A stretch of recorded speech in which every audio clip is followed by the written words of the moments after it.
It began with a clash of opposites, fire and ice, water and wind.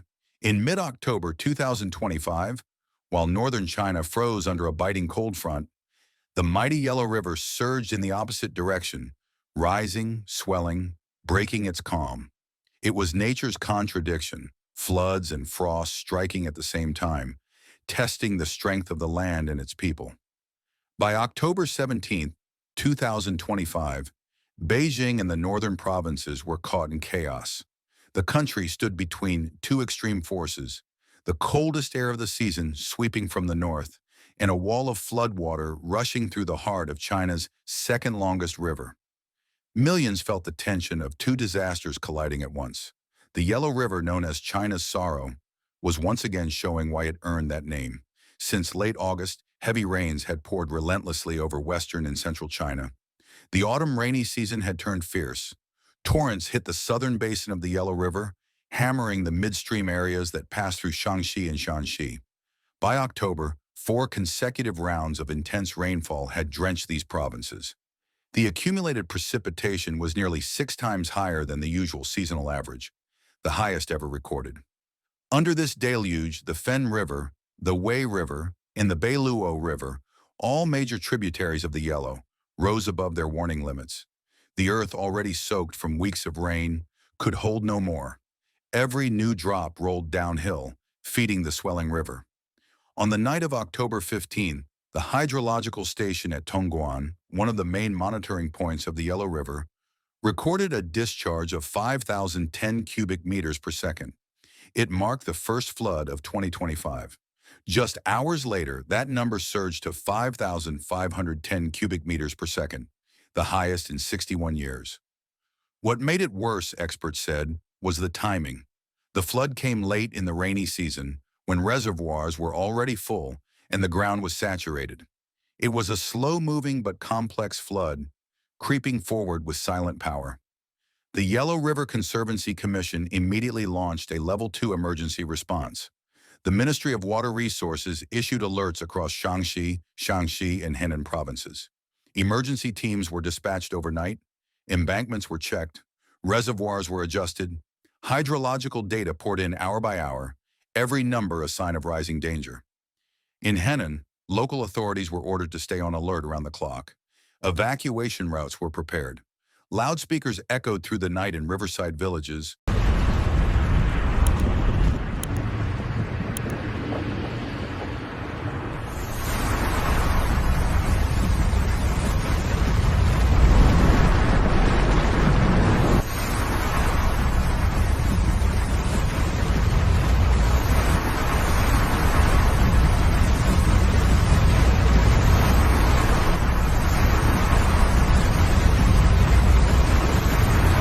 Warning residents of the risk of sudden surges.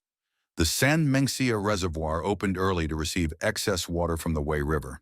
Upstream, the Xiaolangdi Reservoir was carefully operated to lower the flood peak from 5,500 cubic meters per second to 900. It cut the water flow by over 80%, giving people downstream more time.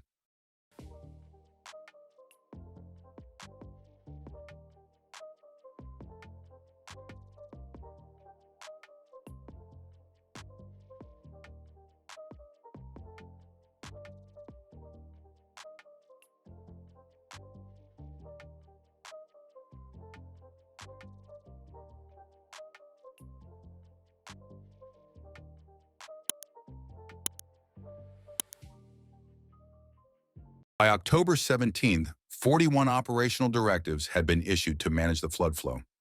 More than 65 million tons of silt were released to reduce river pressure and preserve capacity for the next wave. For engineers working along the Yellow River, the night stretched endlessly.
In Shanxi, flood control engineer Liu Jiangguo said his team could not sleep.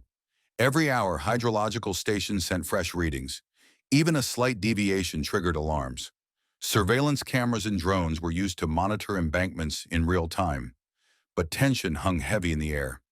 It felt like a thread stretched under 1,000 weights.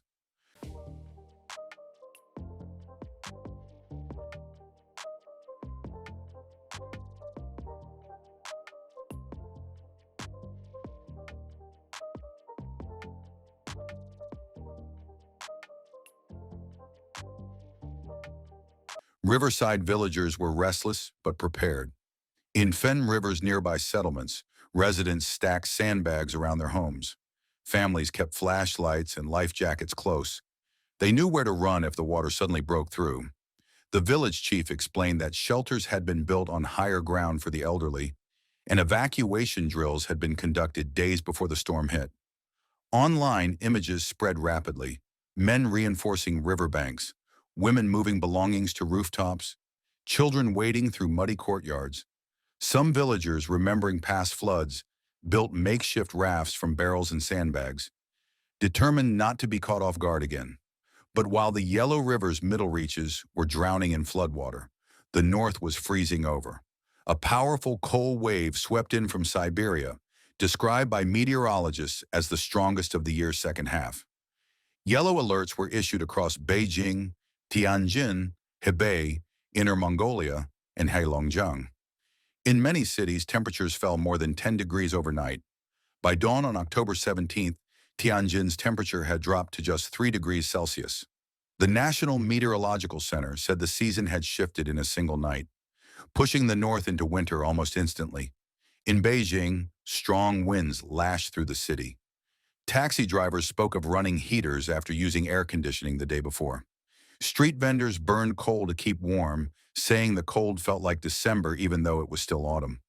Schools urged students to wear thick coats, and clothing stores filled with people searching for winter wear.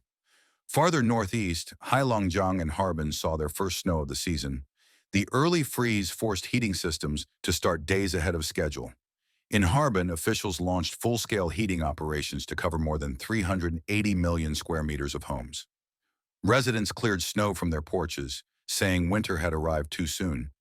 Meteorologists warned that the convergence of the northern cold air and the humid southern systems could create extreme weather, thunderstorms, hail, and powerful gusts. Even minor atmospheric changes could now trigger chaos across the Yellow River Basin or the North China Plain. In the flood zones, people faced an impossible balance: too much water, too little warmth. Satellite data showed snow already blanketing Inner Mongolia and Xinjiang, where night temperatures dropped below -5 degrees. Hospitals across northern China reported an alarming surge in flu cases.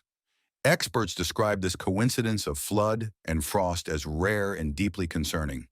The Yellow River Basin, traditionally dry in autumn, was now facing record rainfall, while Arctic air masses pressed harder each year. It was a clear sign of climate instability, a dual autumn, wet and cold, unpredictable and harsh. The Yellow River Conservancy Commission confirmed that 24-hour monitoring would continue. The nation stood on edge, facing a test of resilience. The Yellow River, once the cradle of Chinese civilization, had once again reminded the world of its power, its ability to give life and take it away in a single sweep. 没事的啦，咱现在能逃出去就不错了哈。哎，好铁大大哟！再看下成啥了？再看下成啥了？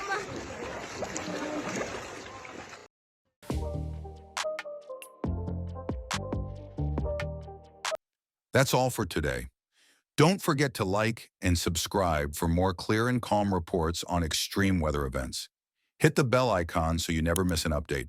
Please note that some footage in this video is for illustrative purposes and may not depict the exact events described.